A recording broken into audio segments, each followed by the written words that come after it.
Welcome to Aviation News Talk. Coming up on the show, we've got lots of general aviation news, including federal agents raid a flight school involved in this accident. 911, what's the address emergency? 400 Main Street, East Hartford, Connecticut. Airplane just crashed, small passenger aircraft on Main Street. And BasicMed is here. Well, almost, though you can get started working on it now. And a resort town in California is getting a control tower, but it will be a Class Echo tower. So are you required to call them before you land? And the Garmin Pilot app has something new for European pilots.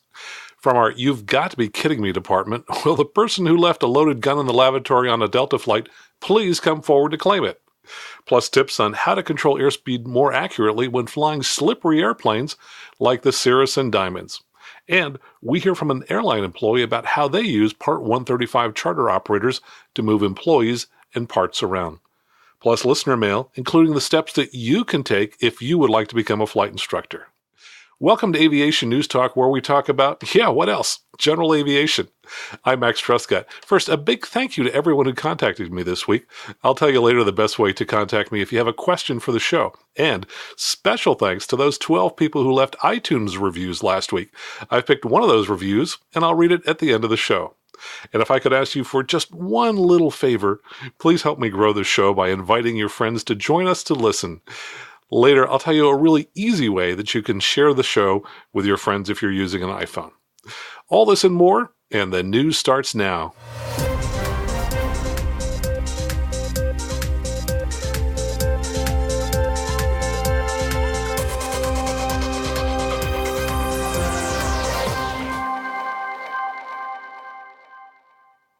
From AOPA, on Monday, the FAA released the first part of what pilots need to do in order to fly under BasicMed, which you probably know is an alternative to the third-class medical that pilots have traditionally had to get. This is the BasicMed Comprehensive Medical Examination Checklist, and pilots who want to fly under BasicMed have to fill that out online and then take it to a state-licensed physician who could be their own doctor who will perform the medical examination. Also published was a link to AOPA's Medical Self-Assessment, A Pilot's Guide to Flying Healthy. Now, that's an online air medical course that also has to be completed. Now, AOPA recommends that pilots have the medical examination checklist completed first and then complete the online course. The online course educates pilots about conducting medical self-assessments and determining fitness to fly and requires users to complete a 20-question quiz to pass the course. To qualify for BasicMed, pilots must hold a valid U.S. driver's license and comply with any restrictions on that license. Plus, they have to have a valid FAA medical certificate, either a regular or special issuance, that was issued on or after July 15, 2006. Plus, they can't have had their most recent medical revoked, suspended, or withdrawn, or their most recent application denied. Pilots with a medical history or diagnosis of certain cardiac, neurological, or mental health conditions will need a one-time only special issuance for each condition. Once you've completed these requirements, you can fly under your BasicMed certification starting on May 1st, but you can start those examinations with your doctors now. From the Gainesville Sun in Gainesville, Florida, comes a very strange crash story. Over the weekend at the Williston Municipal Airport, a crash killing all 4 people aboard wasn't noticed for more than 21 hours later, even though more than 20 pilots flew in and out of the same airport later in the day. Investigators for the NTSB were at the scene early on Monday. The crash involved a 1948 Cessna 170 that was registered to an air traffic controller in Georgia. Now, the airport had hosted a fly-in barbecue event from 12:30 to 3 p.m. that day. The plane, which crashed later, was refueled in Georgia before arriving at the airport on Saturday at 2:48 p.m., according to the deputy chief of police. He said the plane attempted to take off at 3:10 p.m.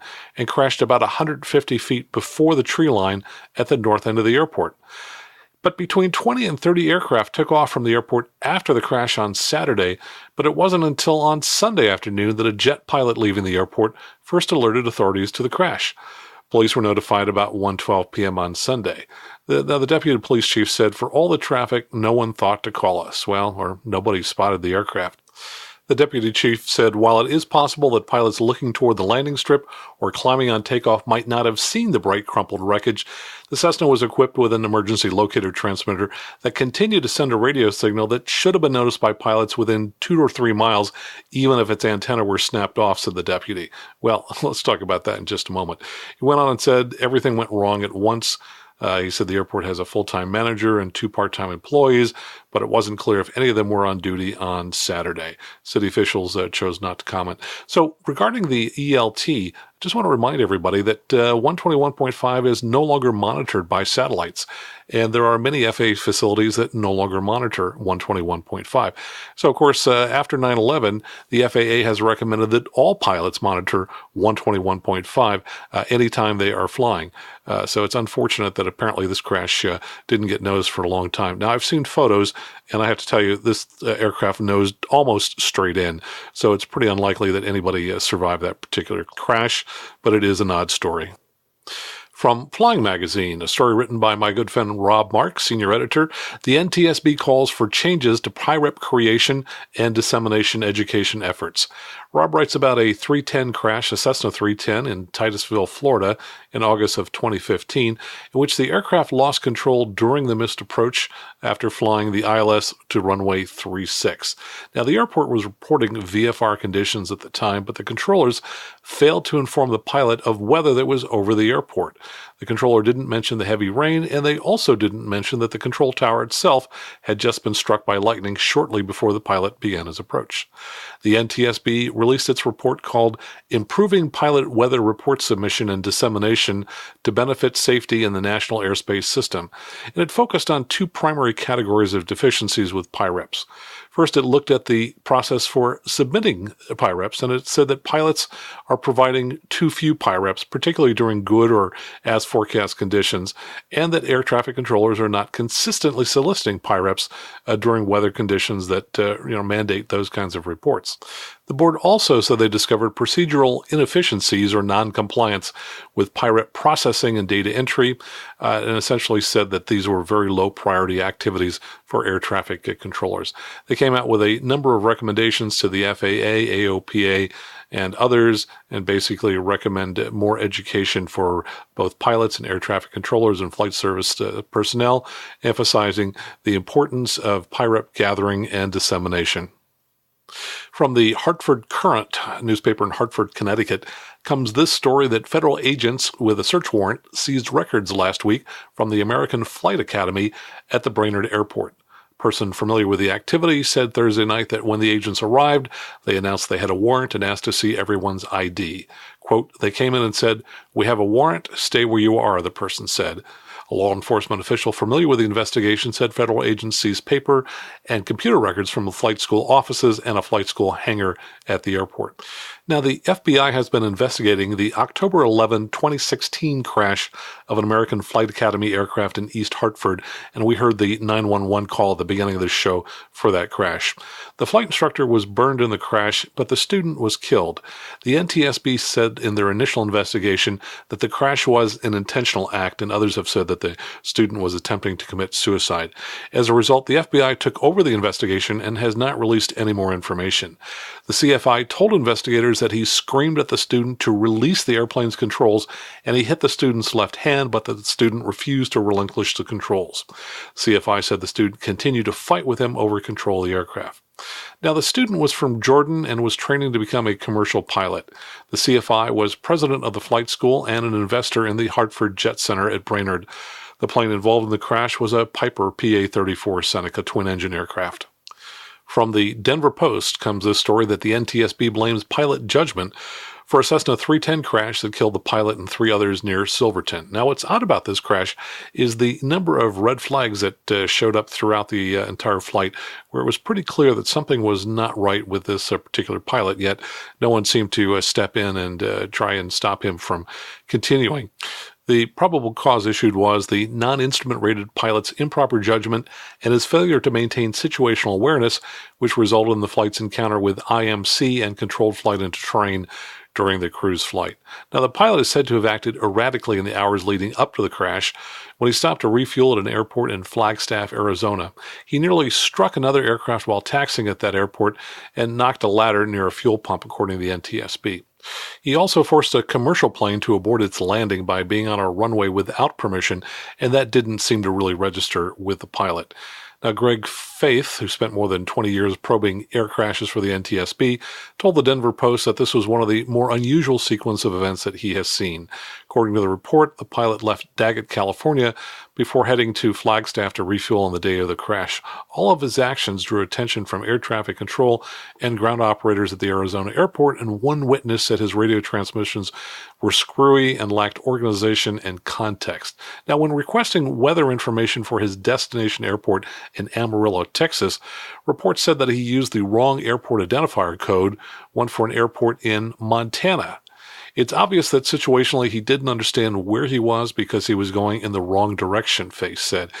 The pilot believed that he had the requisite skills to operate the complex aircraft, and he didn't. Well, all I can say is anytime you run into pilots that really seem to be having problems or mentally challenged in some way or overlooking something obvious, it definitely pays to speak up. From AvWeb, if you're used to getting your cafe in California, you're going to have to go to Oshkosh for it now. Of course, Cafe Foundation is the organizer of the Electric Aircraft Symposium that's been held for about the last 10 years here in California out of Santa Rosa. That event will now be hosted in Oshkosh, according to the group. The group plans to continue holding the event for the foreseeable future, but they say they decided to move the conference primarily because they wanted to include exhibits and eventually flight displays as part of the conference.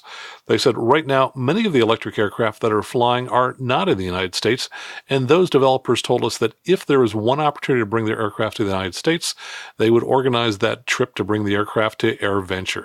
So it sounds like CAFE is now looking to take advantage of the fact that many manufacturers are already going to be in Oshkosh each year. And the next symposium will be July 22nd and 23rd, which is the weekend just before AirVenture. Now, if you fly anywhere near the resort town of Truckee, located on the north end of Lake Tahoe here in Northern California, you want to know that there's a control tower coming to that airport. So starting June 1, there will be a control tower operating from 7 in the morning till 9 o'clock at night, and that tower will be in place through September. It'll then go away and come back again next summer. What's interesting about it is it's going to be a Class Echo tower this summer, and then if all goes well, the program will be continued. They expect it to be designated as a Class Delta airport in the summer of 2018. Now, you might kind of wonder, if you're in Class Echo or Class Golf, do you have to talk to a tower? And the closest I could find was FAR 91.126, which talks about Class G, and it says, yes, you must talk to any tower that's located in Class G, so for sure you probably have to talk to anyone that's located in Class Echo.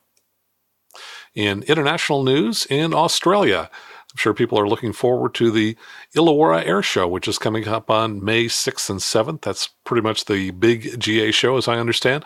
They also feature aerobatics and some military flybys. Also coming up soon, the Women in Aviation Aerospace Australia Summit. It's going to be held in Brisbane on Tuesday, May the 23rd. The keynote address will be given by the Virgin Australia Regional Airlines Chief Executive, Maren MacArthur. And it looks like early bird tickets for the summit will be available up until April the 30th. In technology news, this comes from iPadPilotNews.com. Garmin Pilot introduces European flight plan filing, plus major Android updates. Now, major apps like the Garmin Pilot and ForeFlight have traditionally focused on the U.S. market, but according to this, that's starting to change. With version 8.7, Garmin Pilot adds some powerful features for European pilots that makes it a legitimate contender outside the U.S. Most significantly, Garmin Pilot now offers Eurocontrol auto routing and flight plan filing. Here in the U.S., pilots can simply file direct to, but that's rarely an option in the complex airspace of continental Europe. As a result, choosing a route can consume a lot of time, especially on longer flights. Version 8.7 also enables some new functionality with Garmin's FlightStream 510, which is a tiny memory card that does much more than just store data. It allows you to share weather, GPS, attitude, traffic, and flight plan information between the instrument panel and your tablet. It also enables the handy database concierge service, which makes updating databases easier. In light sport news from General Aviation News comes this article from Dan Johnson, who is probably one of the top LSA experts here in the country. He asked, can you fly IFR in an LSA, that is a light sport aircraft? And he said that the common notion among most people is, no, you can't fly IFR in an LSA, which he tells us is not always the case. He said that the Committee F37, part of the ASTM, has been working on an IFR standard for some time, but they haven't arrived at a consensus. And partly because of their work on the IFR standard, the committee urges manufacturers not to promote IFR capability until a new standard is in place and accepted by the FAA. He says neither the committee's advice nor the regulation that created Sport Pilot LSA prevents a qualified pilot in a properly equipped aircraft from flying IFR. He gives the example of an aircraft called the Bristol, which is an evolution of the popular LSA Piper Sport Cruiser, which was previously sold. It features dual large-screen Garmin 3X digital instruments and a few backup IFR gauges. He said, with these round instruments and presuming a qualified pilot following IFR procedures, the Bristol can be used for IFR flight if it is registered as an experimental LSA, that is an ELSA. So in summary, he says, if you're an instrument pilot and if you are current and if you have a medical and if you purchase an aircraft like the Bristol and registered as an ELSA, there is no regulation that prevents you from filing and flying IFR, including into IMC. And finally, from our You've Got to Be Kidding Me department, and I didn't think we'd have another story like this just a week later, a U.S. Air Marshal left a loaded gun in an airplane bathroom, according to the New York Times. A federal air marshal on a flight earlier this month from England to New York left her loaded service weapon in the aircraft bathroom where a passenger found it, according to 4 marshals familiar with the incident. The passenger gave the weapon to a member of the flight crew who returned it to the air marshal. The marshal, who is based in the New York region, failed to report the incident to her superiors as required by agency policy until several days later. The incident occurred on April 6th aboard a Delta flight from Manchester to Kennedy International. Despite the security lapse, the marshal was assigned to a flight a few days later, according to people familiar with the case. Now, current and former air marshals said that leaving a loaded weapon unattended constituted a significant security breach that should have resulted in discipline and an investigation. To which I say, you think? Anyway, according to Craig Sawyer, a former air marshal, you can't have inept people leaving weapons in a lavatory. If someone with ill intent gets hold of the weapon on an aircraft, they are now armed. The air marshal who left the weapon unattended, according to people familiar with the situation, said that marshal was a new hire. TSA declined to provide any additional information. Now, several thousand air marshals in plain clothes sit anonymously among passengers and provide the first line of defense against September 11th style terrorist attack. This month's incident, however, could provide ammunition to congressional critics of the air marshal program who say that it is wasteful and unnecessary. The program accounts for about 10% of the TSA's budget, costs nearly $1 billion per year. Critics say it's unclear the program has actually deterred a terrorist attack. Well, this is one of those shake your head stories. It's hard to believe someone issued a gun would just leave it in the bathroom, to which I say, you have got to be kidding me. That's the news for this week. When we come back, my tip for how to nail the airspeed on final if you're flying one of those slippery airplanes like a Cirrus SR22 or a Diamond DA40.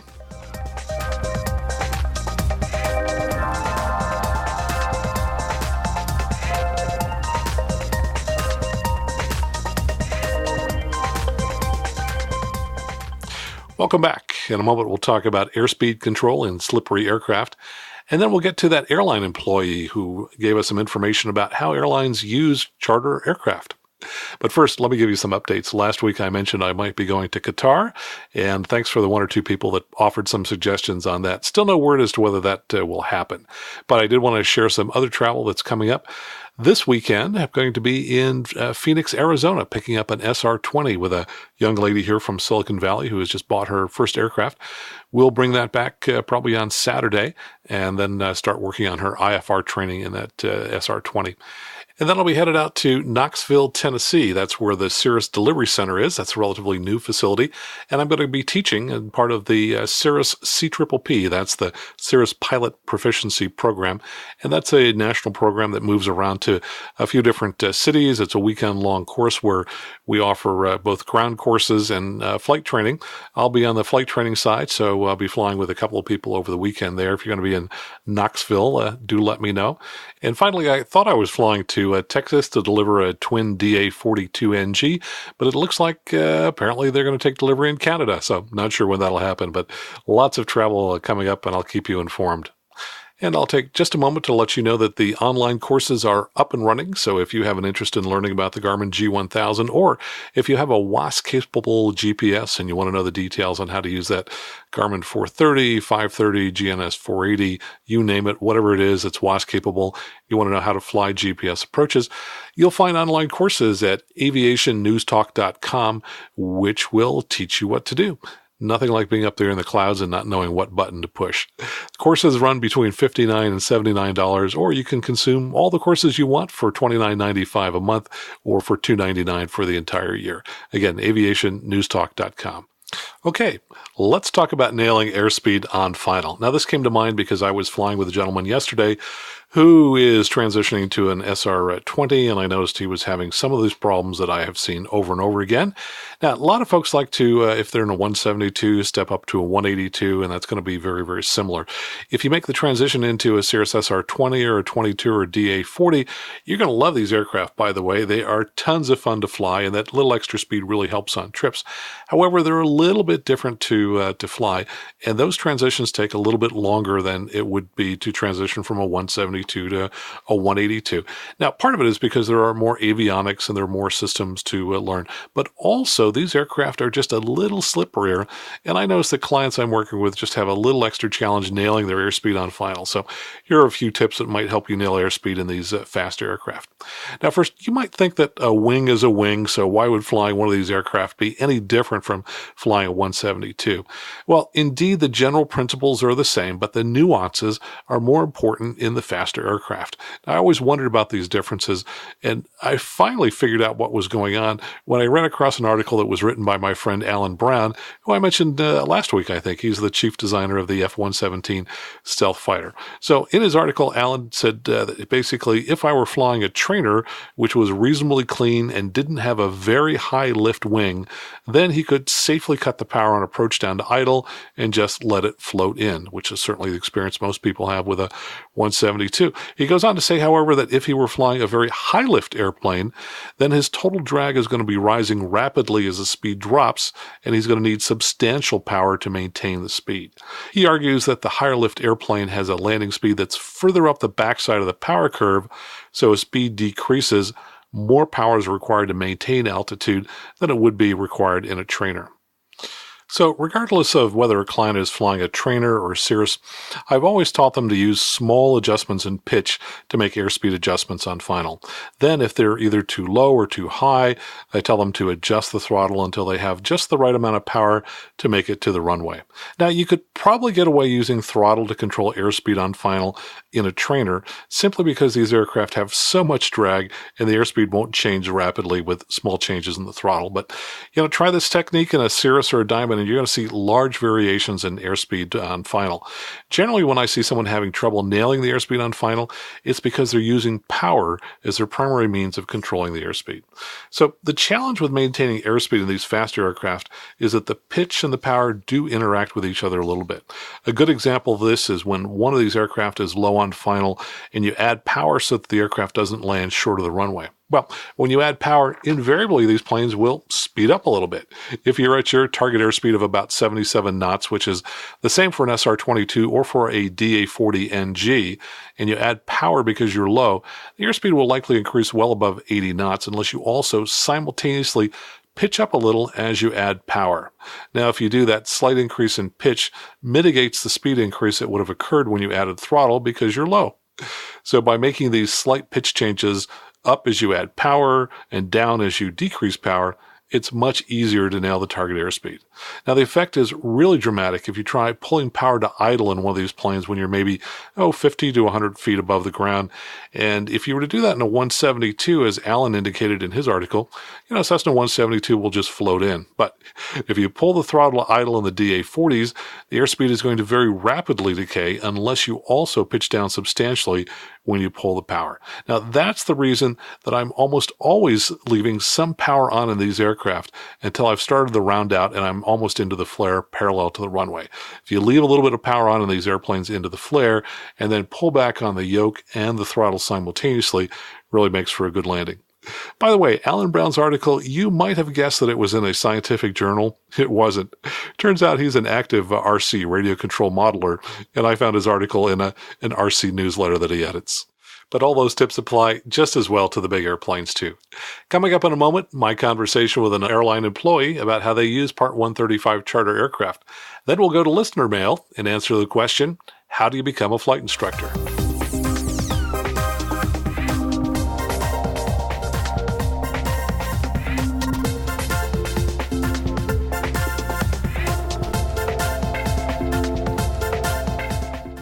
And we got a lot of feedback on episode number 5, where I was talking with Rod Rakic, CEO of Fly Auto.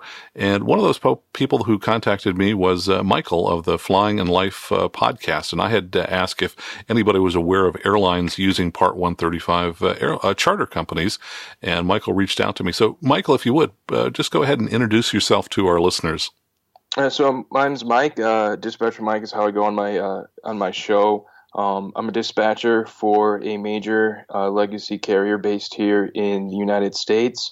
I'm also a general aviation pilot. I have a commercial instrument for single engine land certificates and ratings. My dispatch certificate is my other FAA certificate that I hold, and and then I do a podcast called the Flying and Life podcast as well. That's excellent. So tell me, in your experience, how do the airlines use Part 135 charter operators to move people and parts around? My airline, we use Part 135, I would say, almost on a nightly basis. And it's kind of like in general aviation. Your airplane never really breaks or needs maintenance when you're at your home airport. It's a lot of the time, too, our airplanes never seem to need maintenance or need parts, except when they're on an overnight somewhere away from the hub, out in the spoke stations where we don't have a lot of parts hanging on hand. And so we have a department in my office. All the dispatchers and almost every airline has an operation control center, as you say. It's where basically the brain of the airline, where we see the big picture of everything. And we have a maintenance group in the office, and within that maintenance group, there's a group that specifically searches for begs borrows parts from other airlines, and then routes them to where they need to be. And every night, there's a point where, say we needed a standby attitude indicator in Austin, Texas. Well, we don't have one there, but we might have one up in Chicago. So they would then contact a charter broker, see how much it would cost to charter an airplane to get that standby attitude indicator down to Austin, a standby attitude indicator, plug and play kind of part where the aircraft would be ready for the morning departure and all those passengers would leave on time. And this is kind of basically a cost of doing business that we have, where we spend the money to keep our schedule on time, opposed to shipping parts on the first flight into Austin and taking a large delay out. Makes sense to me. When you wrote to me, you had also said that there are some limitations on moving employees like pilots around via Part 135. Tell me about that. Yeah, the pilot. I think every pilot group at every major airline is contractual, and at my airline, the pilots are prevented in their contract to flying and deadheading on turboprop aircraft. They have to be on a jet type aircraft. So you can't just throw two of our pilots on a King Air, or even worse on a Pilatus, and get him to where they go, because their contract prevents that from happening. So in the case of the United, I don't know how the United contract works, but there could be some contractual limitations to that. That's great. So tell us where people can find the Flying and Life podcast. You can find the Flying Life podcast at flyingandlife.com, and I'm also on Twitter at flyingandlife. Great. Thanks so much, Michael. Hey, no problem, Max. Thank you. Well, we've answered the question we started with a week ago, which was, instead of dragging a passenger off a flight, could United have used a Part 135 charter to send those 4 employees down to Louisville, Kentucky? And it looks like, well, maybe they could have. Now, our first recorded listener question. You can record a question, too, by going to aviationnewstalk.com, click on Listener Questions at the top, and record your question. Hey, Max, my name is Kyle, and my question is actually related to your appearance on the AOPA Hangar Talk podcast, where you discussed people becoming CFIs and not moving on to airlines and really finding a way to give back to aviation and not just trying to build hours. I would like to do that. I'm currently an instrument-rated private pilot, and I'm working on my commercial, but I can't get a straight answer out of anyone on the best path forward to becoming a CFI. I was wondering if you could take a minute to discuss it and lay a track out for me that makes sense. Really enjoy the podcast. Thank you for putting it on. It's a great way to learn about aviation and kill time in the car. Well, Kyle, you're welcome, and thanks for your listener question. Thanks, too, for leaving your phone number and your email address. Anybody else recording a question, please do that. I was able to follow up with Kyle to get a little bit of additional information. He lives in Charlotte, North Carolina. He's currently working full-time, and he's enrolled in an MBA program taking night classes. And Kyle, boy, I did that. That's a good way to get your MBA, though it makes for really long days. He says, I'm studying for the written commercial exam in addition. He'd like to continue his day job and do a CFI in conjunction with his career. Well, Kyle, I think part of the reason it's hard to get a straight answer and find a path forward is that not everyone is going to agree on what the best way is. There are different ways to go about getting your CFI. And some people, by the way, will unknowingly be giving you wrong information. So you got to kind of gather data and then figure out which of the different ways to get your CFI is the best path forward for you. So I would start by reading the FARs. I would start with 61.183 through 61.199, and they tell you what the requirements are from the FAA. So, for example, you need to be 18 years old. You have to have the commercial as well as the instrument rating. You could also have an ATP if you want, unless you're going to teach sport pilot, in which case you don't need a commercial and you don't need an instrument rating, but of course you can only teach in light sport aircraft. Now, the CFI is only good for the category and class within which you get it. So if you get a single-engine aircraft CFI, you can't teach in helicopters, you can't teach in multi-engine fixed-wing aircraft, and of course you would need a separate rating to teach instruments. And here's a key thing. You have to actively renew your CFI every 2 years or it goes away. And when I say it goes away, you're going to have to do the entire check ride again. So most people, once they get the CFI, they work really, really hard to renew it every 2 years. It turns out there are 10 different ways to renew the CFI. I would say the vast majority of people who aren't teaching a lot will go to either weekend seminars where they'll spend 2 days going through the renewal course, or they can do an online course.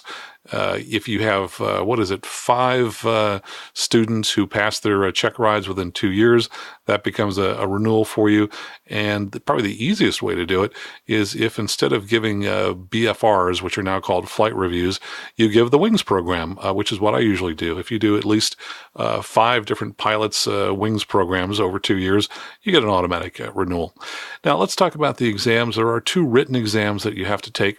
One is the FIA, the so-called Flight Instructor Airplane Test. Now, that's pretty similar, I would say, in content to the commercial written exam.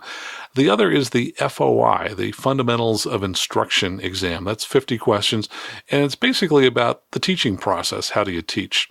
Now, it turns out if you happen to have a local or state teacher's credential to teach grade 7 or higher, then you don't need to take the FOI. But unless you're a teacher, you will have to take the FOI exam. Now, there's another incremental step you can take to becoming a CFI, and that's to become a ground instructor. To become a ground instructor, you take the written exams that we just discussed, and you take one more exam, which is the Advanced Ground Instructor exam, or you could also take the Instrument Ground Instructor exam. Then you take the test results from all of these exams, you go down to the local FSDO, and you show them the results for your FOI and either your IGI, Instrument Ground Instructor, and or your AGI, and they will issue a ground instructor certificate on the spot. This allows you to do 2 different things. You could start a ground school, which is a great way to become even more knowledgeable about the topics that are important to becoming a CFI. Also, you can give ground instruction.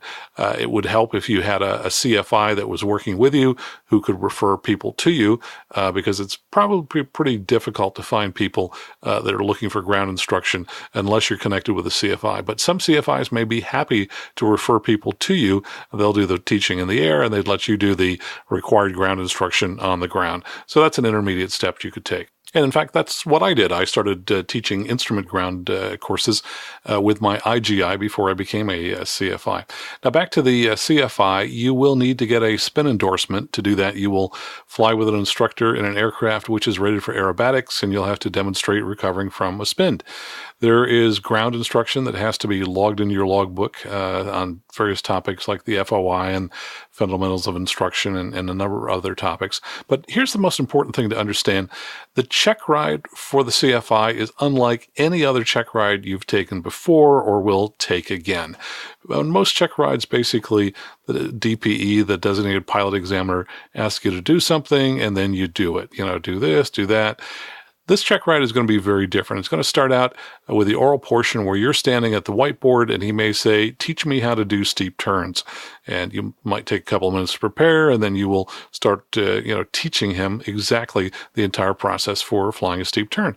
And then he might say, okay, teach me now about wake turbulence avoidance. And then when you go out to fly, instead of the DPE saying, show me this, show me that, you're going to actually be teaching the DPE how to do steep turns, how to do slow flight. He'll be doing the flying. You'll be telling him what to do.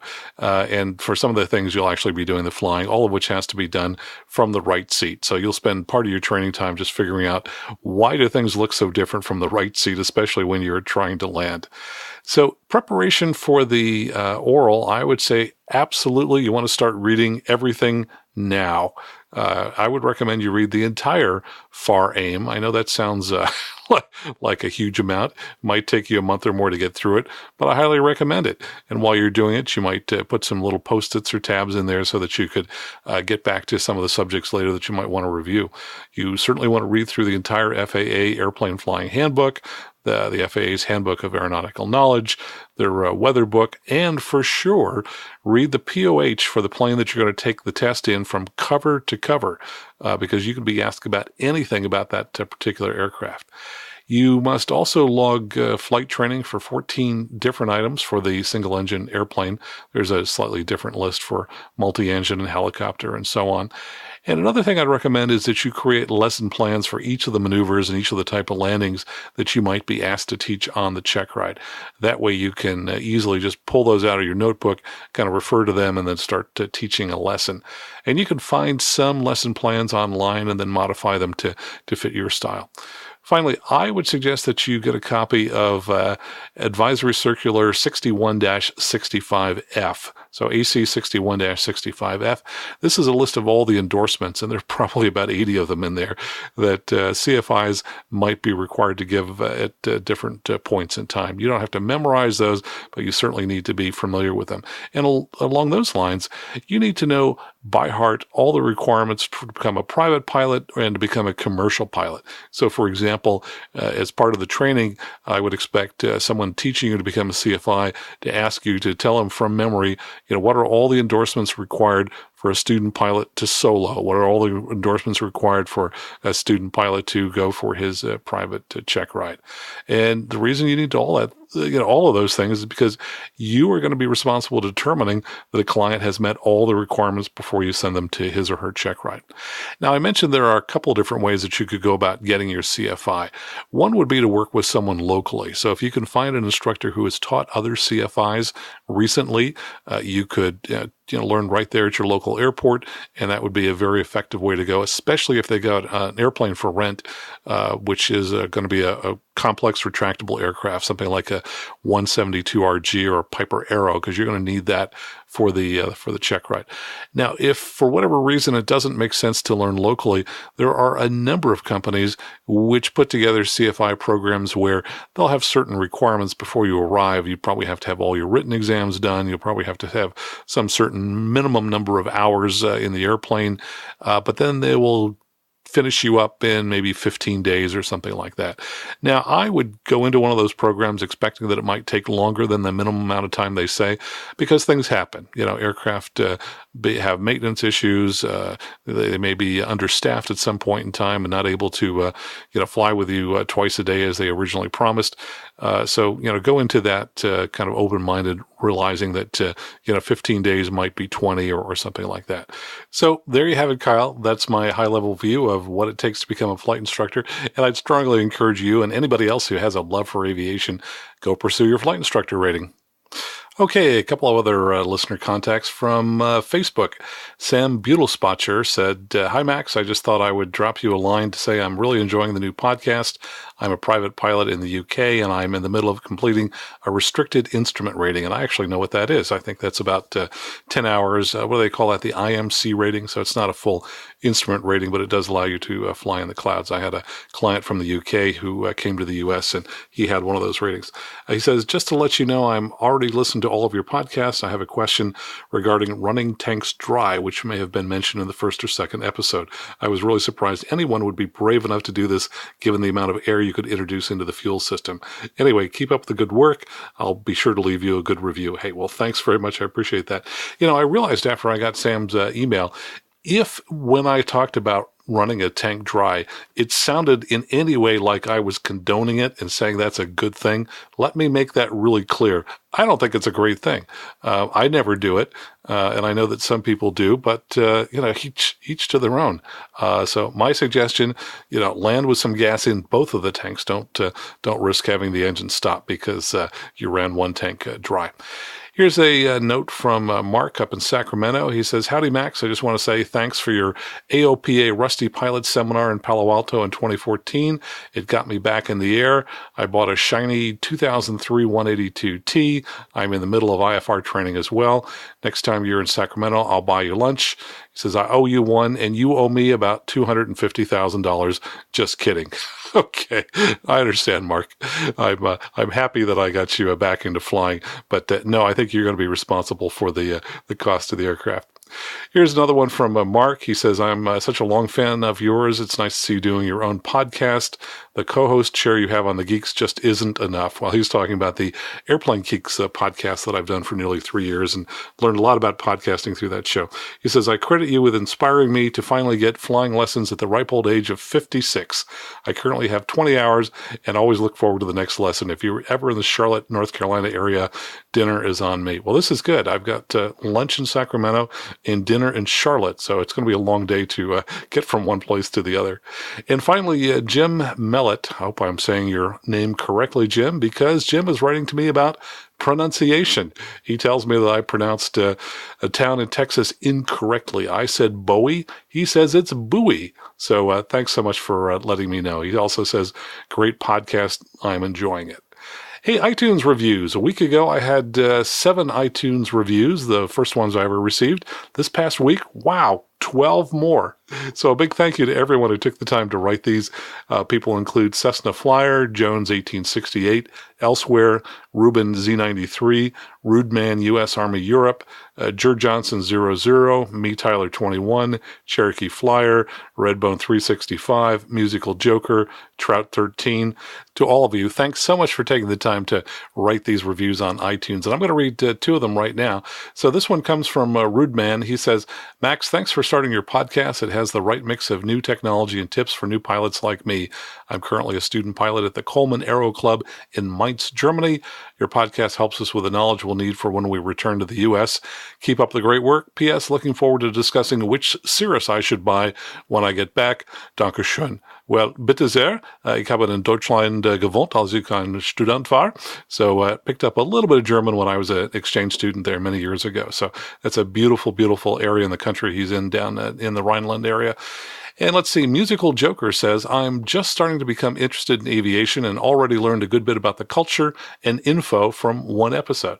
Well, thanks so much, Musical Joker. You got me to thinking about culture. What is our culture here in general aviation? And I think some of the elements are passion. People are in general aviation because flying is in their blood and they absolutely love it. Adventure, probably because they want to get to see things and do things that other people don't. Safety, for sure. I mean, that culture just can't be overemphasized. Both knowledge and mastery of the aircraft. I think you always want to basically learn as much as you can about the airplane and overall professionalism. And I don't mean that you're a professional pilot, that you're paid. I think that every pilot tries to act professionally in every respect. There's a lot of respect and courtesy within the industry, and people are acting very professional at all times, as if they were actually employed to fly, even if they're not. So anyway, it is a wonderful culture. I think it helps build people's self-confidence when they master the airplane, and certainly having a curiosity and a desire to master the airplane is an important part of the culture for everybody flying. So thanks so much for your comments, Musical Joker, and thanks for your review on iTunes. Well, that just about wraps it up for this week's edition of Aviation News Talk. You can find our show notes at our website at aviationnewstalk.com, or if you're listening to the iPhone podcast app, just touch the cover artwork at the top of the display. You'll see the show notes and also contact information there. If you want to leave a listener question, go to the website, click on listener question, and you can record a short recording. So in the meantime, fly safely and keep the blue side up.